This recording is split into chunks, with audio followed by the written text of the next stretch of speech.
पितृपक्ष खत्म होते ही नवरात्रि के पहले दिन कांग्रेस ने मध्य प्रदेश विधानसभा चुनाव के लिए जारी की पहली लिस्ट। 144 उम्मीदवारों के नाम का ऐलान किया।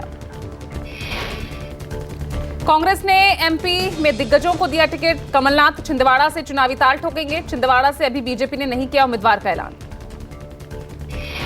कांग्रेस ने दिग्विजय सिंह के भाई लक्ष्मण सिंह और बेटे जयवर्धन सिंह को भी टिकट दिया। लक्ष्मण सिंह चरचौड़ा से और जयवर्धन राघौगढ़ से चुनाव लड़ेंगे। बुधनी से सीएम शिवराज सिंह चौहान के सामने कांग्रेस ने विक्रम मस्ताल को टिकट दिया। सीरियल में हनुमान का किरदार निभा चुके हैं विक्रम मस्ताल। नरसिंहपुर में केंद्रीय मंत्री प्रहलाद सिंह पटेल के सामने लाखन सिंह पटेल को टिकट दिया गया। भोपाल के नरेला से मंत्री विश्वास सारंग के खिलाफ कांग्रेस ने मनोज शुक्ला को उतारा। गृह मंत्री नरोत्तम मिश्रा के सामने कांग्रेस ने दतिया से अवधेश नायक को टिकट दिया। अटेर से मंत्री अरविंद सिंह भदौरिया के सामने हेमंत कटारे को चुनावी मैदान में उतारा। हरदा में कृषि मंत्री कमल पटेल के सामने आरके दोगने को चुनावी मैदान में उतारा। इंदौर 1 से कैलाश विजयवर्गीय के सामने संजय शुक्ला को दोबारा से कांग्रेस चुनाव लड़ा रही। लाहार से 8 बार के विधायक गोविंद सिंह पर कांग्रेस ने भरोसा जताया। लाहार सीट को कांग्रेस का गढ़ माना जाता है। छत्तीसगढ़ चुनाव के लिए कांग्रेस ने जारी की प्रत्याशियों की पहली लिस्ट। पहली सूची में 30 उम्मीदवारों के नाम का ऐलान। सीएम भूपेश बघेल पाटन विधानसभा क्षेत्र से चुनाव लड़ेंगे। पाटन को सीएम भूपेश बघेल की परंपरागत सीट माना जाता है। डिप्टी सीएम टीएस सिंहदेव को अंबिकापुर से प्रत्याशी बनाया गया। टीएस सिंहदेव ने कहा, हमने 5 साल पहले जो काम शुरू किया था उसे जारी रखने की कोशिश करेंगे। प्रयास हम लोग का यही है कि जो काम चालू किया था 5 साल पहले उसको निरंतर आगे बढ़ाते रहें। कई चीज़ हैं जो हुई हैं, कुछ चीज़ें हैं जो नहीं हुई हैं, नई चीज़ें होंगी करने के लिए। ये सारे लक्ष्य हासिल करने के लिए मौका मांगना है। कांग्रेस के प्रदेश अध्यक्ष और सांसद दीपक बैज चित्रकोट विधानसभा क्षेत्र से होंगे पार्टी के उम्मीदवार। दंतेवाड़ा से देवती कर्मा का टिकट काटकर उनके बेटे छविंद्र महेंद्र कर्मा को मौका दिया गया। छत्तीसगढ़ में पहले चरण के चुनाव के लिए 19 सीटों में 11 सीटों के लिए प्रत्याशियों के नाम की घोषणा हुई। कांग्रेस ने 7 नए चेहरों को मौका दिया। 6 विधायकों का टिकट काटा गया। राजनांदगांव से गिरीश दिवांगन को कांग्रेस ने चुनावी मैदान में उतारा। राजनांदगांव से बीजेपी ने पूर्व सीएम रमन सिंह को उम्मीदवार बनाया है। तेलंगाना में कांग्रेस ने जारी की 55 उम्मीदवारों की लिस्ट। तेलंगाना पीसीसी अध्यक्ष रेवंत रेड्डी, कांग्रेस विधायक दल के नेता मल्लू भट्टी विक्रमार्क, पूर्व मंत्री उत्तम कुमार रेड्डी, टी जीवन रेड्डी और श्रीधर बाबू को टिकट मिला। विधानसभा चुनाव की तारीखों की घोषणा के बाद चुनावी सरगर्मियां तेज। बीआरएस प्रमुख केसीआर भी प्रचार के लिए तैयार। आज सिद्दीपेट में चुनाव के लिए पार्टी का घोषणा पत्र जारी करेंगे। तेलंगाना सीएम केसीआर पार्टी का घोषणा पत्र जारी करने के बाद एक जनसभा को संबोधित कर अपने चुनावी अभियान की शुरुआत करेंगे। प्रचार अभियान के दौरान 41 जनसभाओं को संबोधित करेंगे। 16 अक्टूबर को जनगांव और भुवनगिरी में जनसभा करेंगे। आज रायपुर के दौरे पर समाजवादी पार्टी अध्यक्ष अखिलेश यादव पार्टी की चुनावी तैयारियों का लेंगे जायजा। अखिलेश यादव पार्टी के पदाधिकारियों के साथ बैठक करेंगे। अपने प्रत्याशियों के नाम का ऐलान करेंगे। समाजवादी पार्टी इस बार 25 विधानसभा सीटों पर चुनाव लड़ने जा रही है।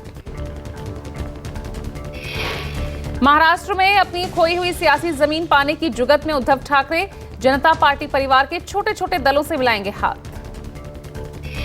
उद्धव ठाकरे आज राज्य के समाजवादी जनता परिवार के सभी दलों संगठनों के साथ बैठक करेंगे, जिसमें समाजवादी जनता पार्टी, जेडीयू आदि और शिवसेना यूबीटी के बीच गठबंधन पर आखिरी फैसला होगा। बैठक बांद्रा के एमआईजी क्लब में होगी, जिसमें 150 लोगों को आमंत्रित किया गया है। जेडीयू के महासचिव और राज्य विधान परिषद के सदस्य कपिल पाटिल के मुताबिक इससे पहले 24 अगस्त को पुणे में बैठक हो चुकी है। इजरायल से भारतीयों का रेस्क्यू ऑपरेशन तेज। आज भारतीयों को लेकर तीसरी और चौथी फ्लाइट दिल्ली पहुंची। 197 लोगों को वापस आए लोगों का केंद्रीय मंत्री कौशल किशोर ने स्वागत किया। चौथी चार्टर्ड फ्लाइट से 274 लोगों को इजरायल से सुरक्षित वापस लाया गया। लोगों ने फ्लाइट में भारत माता की जय और वंदे मातरम के नारे लगाए।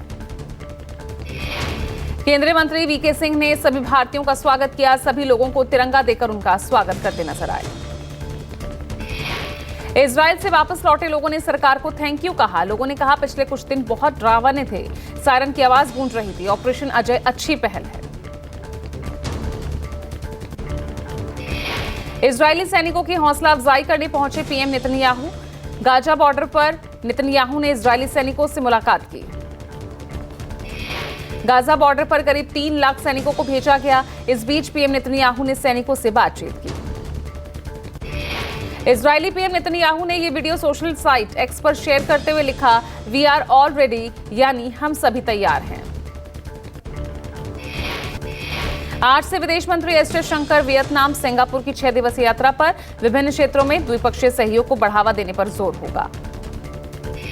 यात्रा के पहले चरण में जयशंकर कई क्षेत्रों में प्रगति की समीक्षा करने, सहयोग को बढ़ाने पर चर्चा करेंगे। वो 15 से 18 अक्टूबर तक वियतनाम में रहेंगे। इसके बाद विदेश मंत्री एस जयशंकर वियतनाम रवाना होकर 19 से 20 अक्टूबर तक सिंगापुर की यात्रा पर रहेंगे। यहां भी उनके कई अहम कार्यक्रम हैं। आज मुंबई पहुंचेंगे बजरंग दल की शिव शौर्य यात्रा। दादर में होगी सभा। यात्रा शाम 4 बजे के आसपास पहुंचेगी, जिसमें 10,000 लोगों के पहुंचने का अनुमान है। यात्रा का समापन दादर में सभा के साथ होगा। इस यात्रा को महामंडलेश्वर स्वामी विश्वेश्वरानंद जी महाराज संबोधित करेंगे।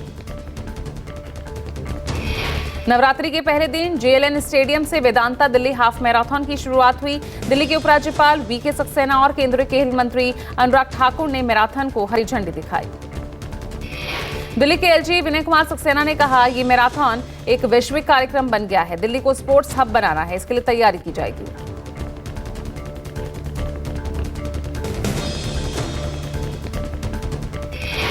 दिल्ली हाफ मैराथन में इस साल 36,000 लोगों ने हिस्सा लिया। पिछले साल के मुकाबले 8,000 ज्यादा लोग मैराथन में शामिल हुए। पंजाब के फिरोजपुर में खेत से मिला पाकिस्तानी ड्रोन। विशिष्ट खुफिया इनपुट मिलने पर चलाया गया था सर्च ऑपरेशन। ये ड्रोन फिरोजपुर के चक भांगेवाला गांव के बाहरी इलाके में खेत पर बरामद किया गया। बीएसएफ पंजाब फ्रंटियर की ओर से चलाया गया था तलाशी अभियान। चंडीगढ़ में गैस की underground pipeline leak. Fire brigade की गाड़ियां बुलाई गई। केबल डालने के लिए चल रहा था खुदाई का काम। आईएएफ चिनोक और MI-17 V5 हेलीकॉप्टर से सिक्किम के बाढ़ प्रभावित इलाकों में रेस्क्यू ऑपरेशन जारी है। सिक्किम में बारिश से बाढ़ जैसे हालात। सिक्किम में बाढ़ प्रभावित इलाकों में 1700 से ज्यादा लोगों को निकाला गया। आईएएफ ने 200 उड़ानों के जरिए लगभग 99 टन राहत सामग्री पहुंचाई। दिल्ली एनसीआर में गुलाबी ठंडक की दस्तक के साथ ही एयर क्वालिटी इंडेक्स गिरा। नोएडा में AQI खराब श्रेणी में किया गया दर्ज। राजधानी दिल्ली में कई इलाकों में AQI इंडेक्स पुअर कैटेगरी में है। प्रदूषण को दूर करने के लिए सरकार का एक्शन प्लान तैयार। कोलकाता में नागतला उड्डयन संघ ने हृदयपुर थीम पर बनाया पूजा पंडाल। पंडाल में पश्चिम बंगाल के विभाजन के बाद विस्थापित कॉलोनियों की स्थिति को दर्शाया गया। 141वें इंटरनेशनल ओलंपिक सेशल का पीएम मोदी ने उद्घाटन किया। पीएम ने कहा, साल 2036 में ओलंपिक यहीं हो, इसके लिए भारत अपनी कोशिशों में कमी नहीं रखेगा।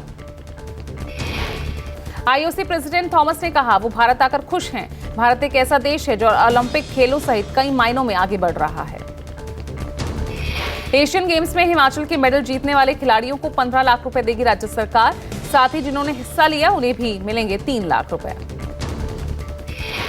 इंडियन विमेन कबड्डी टीम की कोच कविता चेन्नई एयरपोर्ट पहुंची। कविता ने एशियन गेम्स में भारत के शानदार प्रदर्शन पर खुशी जताई। इस साल एशियन गेम्स में विमेन कबड्डी टीम ने गोल्ड जीता है।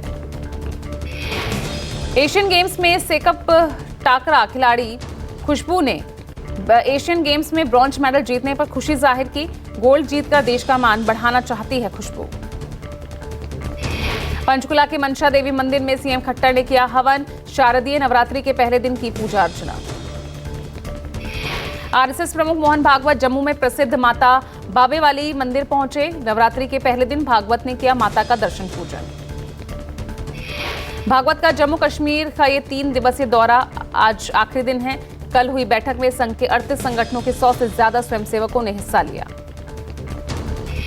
इजराइल फिलिस्तीन विवाद पर ओवैसी ने कहा, 21 लाख की आबादी में 10 लाख गाजा के गरीब लोग बेघर हुए, दुनिया खामोश है। शारदीय नवरात्र का प्रथम दिन आज देश भर के मंदिरों में हुई विशेष पूजा अर्चना। कटरा में मां वैष्णो देवी के दर्शन के लिए उमड़े भक्त। माता वैष्णो देवी में ड्रेस कोड लागू। श्रद्धालुओं के पहनावे को लेकर माता वैष्णो देवी श्राइन बोर्ड ने भक्तों से अपील की। दर्शन और आरती के लिए शालीन वस्त्र पहने। मुंबई में नवरात्र के पहले दिन मुंबा देवी मंदिर में विधि विधान से पूजा अर्चना की गई। बड़ी संख्या में भक्त जुटे। शारदीय नवरात्रि के पहले दिन प्रयागराज में मां दुर्गा मंदिर में पूजा अर्चना की गई। माता के जयकारों से गूंज उठा मंदिर। दिल्ली के छतरपुर मंदिर में मां दुर्गा की विशेष आराधना की गई। शारदीय नवरात्रि के पहले दिन माता के दरबार में पूजा अर्चना करने बड़ी संख्या में लोग पहुंचे। दिल्ली के झंडेवालान मंदिर में माता के दर्शन को उमड़े लोग। माता के जयकारों के साथ हुई विशेष पूजा अर्चना। नवरात्रि के पहले दिन गाजियाबाद की प्राचीन माता बाला सुंदरी चतुर्भुजी देवी मंदिर में की गई पूजा अर्चना।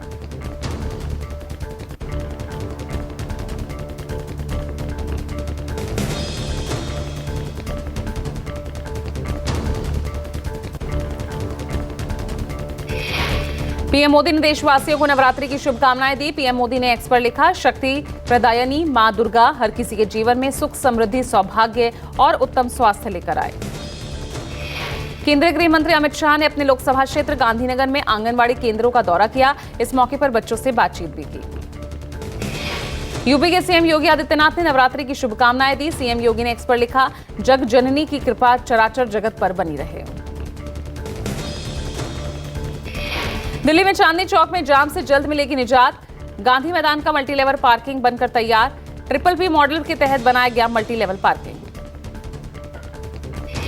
नोएडा के जेवर एयरपोर्ट के रनवे का 70% काम पूरा हुआ। 6 फ्लोर का कार्य पूरा हो चुका है। अंतिम 2 टावर का काम चल रहा है।